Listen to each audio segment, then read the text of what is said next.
Pat Summerall, which is another great story. Pat Summerall, I didn't know it. He played at Arkansas. That's where I went to college.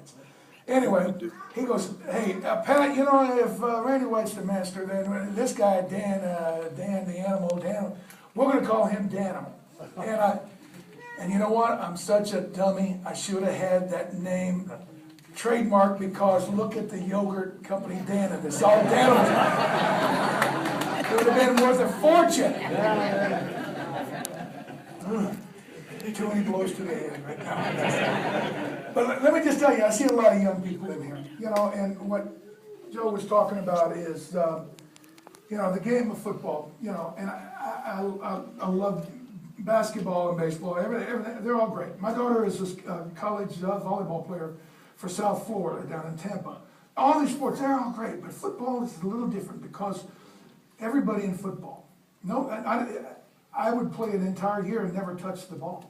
Now think about that. You know, everybody hits in baseball, everybody shoots in basketball. I mean, but football, you're reliant on the rest of your team for you to have a certain modicum of success. And that in itself is why everybody has to buy in and sell out. And that means all for one. And I love that.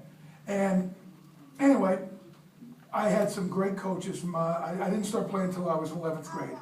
And I was, I played both ways, but I wasn't that good on defense, so they put me in offense. Anyway, by the time I got to college, Jimmy Johnson, the guy you see on Fox TV, you know, he was my defensive coordinator. And even back then, his hair was perfect. But Jimmy had played at Arkansas as a nose tackle, and he said, hey, I want this big gangly kid, Hampton, to play defense. And so I started playing defense. And I realized that for defense to be good, certain guys are going to have to require a lot of attention. And, you know, I got to tell you, you know, on one hand, it's very frustrating to be doubled and triple teamed. But on the other, it's the true, you know, merit of your value. They're telling you how important you are, but why they're blocking you. And I'll never forget Joe Gibbs, the great head coach. He's an offensive. Yes, he is. Joe Gibbs, we played against the Redskins a lot. They had a good offensive line called the Hogs. And anyway, they would always double me. And I saw him at a banquet about, I don't know, 10 years after I played. And I went up to him and I shook my head. He goes, Dan Hampton. I said, USOB. And he goes, what? And I said, why will you always double me? He said, every Monday, the offensive line coach, Joe Bugle, would come in and he'd say, here's the game plan. He says, we're going to single block everybody, you know, the guard on Hampton, the center on Singletary, and Hampton's going to throw the guard on the ground, hit Riggins at the line of scrimmage, now it's going to be 2nd and 10. He said, or we'll double Hampton, Riggins will hit Singletary at 4 yards and drag him 4 yards, now it's 2nd and 2. And Gibbs says, that's what we're going to do.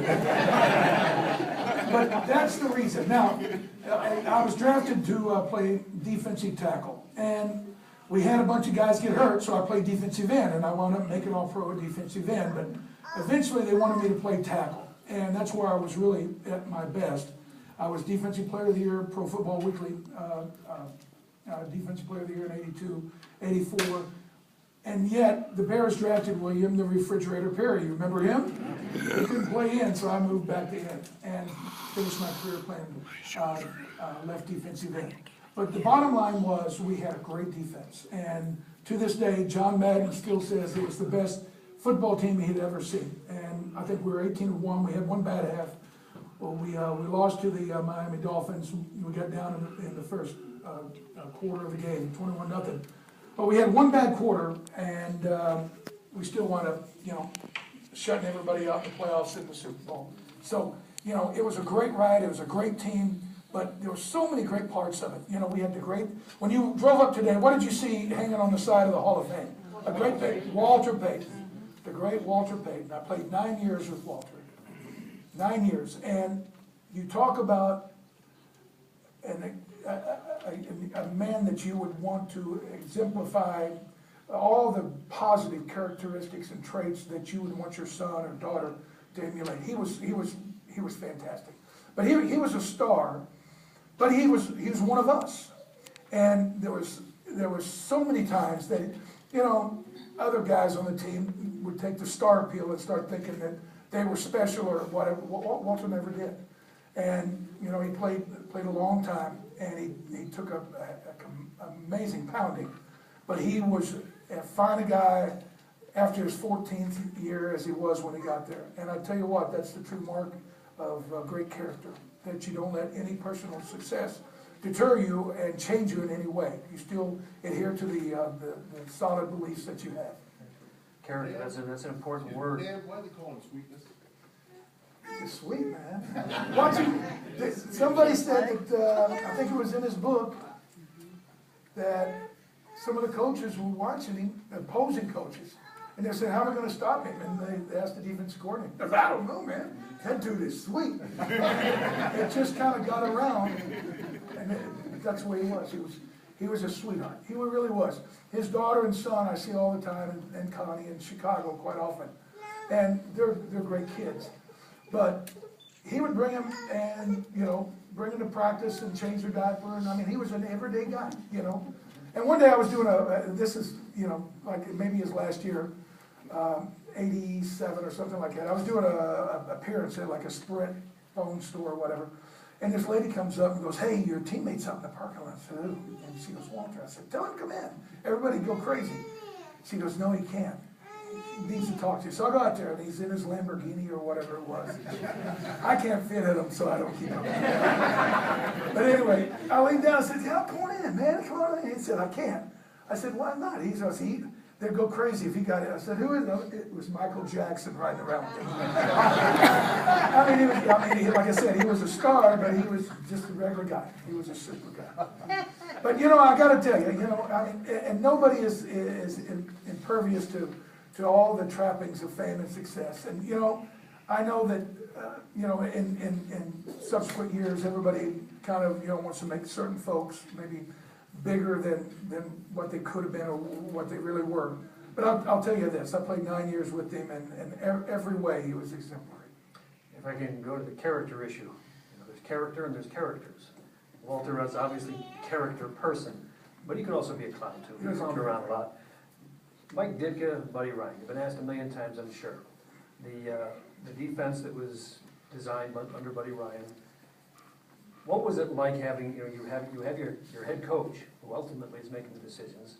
If you have Buddy Ryan, who's a very, very strong personality, has his own feelings about his defense, was there stress as a defensive player to answer to both masters, if you will?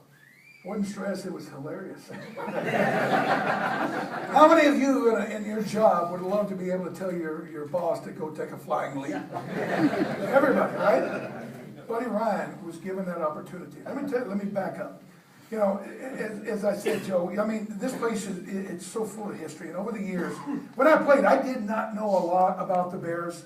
You know, I grew up in Little Rock, and that we don't have a professional team, and so the NFL was like some faraway land, and I didn't really pay attention to it.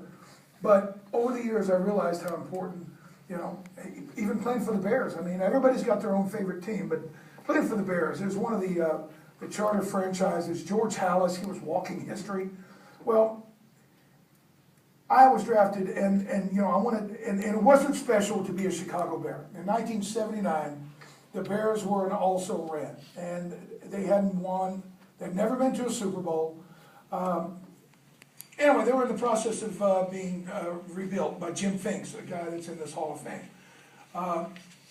Anyway, at the end of the day, he did it the old-fashioned way by drafting really good players. And we were building, and by 1982, you know, on defense, we had started, back then there was 28 teams in the league. And it was a big deal for us, our ranking. Like I said, you know, if you don't win, you know, winning is the great deodorant, the great salvation. But if you don't win, if you're the #1 defense, at least nobody's going to blame you, right? Well, we started the season off in 1981. We had a great guy by the name of Neil Armstrong, who was the head coach. But our offense was floundering. And even though we started the season off like 25th in the league on defense, throughout the year, I think we went 6-10. But our defense was getting better and better and better. And Dan Fouts, a Hall of Famer, they came into Chicago on a Monday Night Football and we picked him off like 5 times and sacked him 10. And I mean, our defense was getting better by leaps and bounds. And by the end of the season, you know, it was obvious that George Halas had to get rid of Neil Armstrong. Had been there 4 years, and Gary Fensick had this wonderful idea, and Alan Page, another Hall of Famer, was in his 15th year, was going to retire, and Fensick went to Alan Page and says, you know what? We need to write a letter to George Halas, because Halas never came around. He left everybody alone, and hey, you're the coach, you coach. But we wanted to get the message across to George Halas that not only were we getting better, but we would be something special if he would just give us a time, because what Buddy Ryan had basically come up with, this very innovative defense to be able to pressure quarterbacks, needed more time. Anyway, so we wrote this letter. Well, Fensick and Page wrote the letter. Alan Page, graduate of Notre Dame, he's now a Superior Court judge in Minnesota. Fensick went to Yale. Of course, they thought we didn't know how to spell words, so they got to write the letter. They're probably right. But anyway, so we all signed the letter. And we didn't know what was going on. And this was like on a Monday, and then Tuesday was a day off. On Wednesday morning, before the last game of the year, everybody's like whispering, and I'm like, what's going on? The door opens, just like this meeting room, and George Halas, at 88 years old, one of his cane came in and asked for all the coaches to leave the room. I'm like, what's going on? And he comes up in front, and he had tears in his eyes, and he pulls a letter out of his pocket. And he said something, I don't remember verbatim, but it was something to the extent of, you know, when I started this league 60 years ago, or however many years ago it was, he goes, I only dreamed that someday that not only would the players care about the game, but they would care about each other. But he says, this transcends anything I ever dreamed and believed. He says, for you guys to care, not only about each other, but about your coaches, enough to implore me to not only step back, take a look at, a blanket change, but to address what he has been able to accomplish, despite the failures of the overall record and the team. He goes, it's more than I could have ever asked. And he said, today I'm announcing that I'm going to rehire Buddy Ryan and his staff for 3 years with double the salary or whatever. We all stood up and clapped. And anyway, it was an amazing moment. Because all the offensive players looked pretty creepy after that. They're going, but Mike did.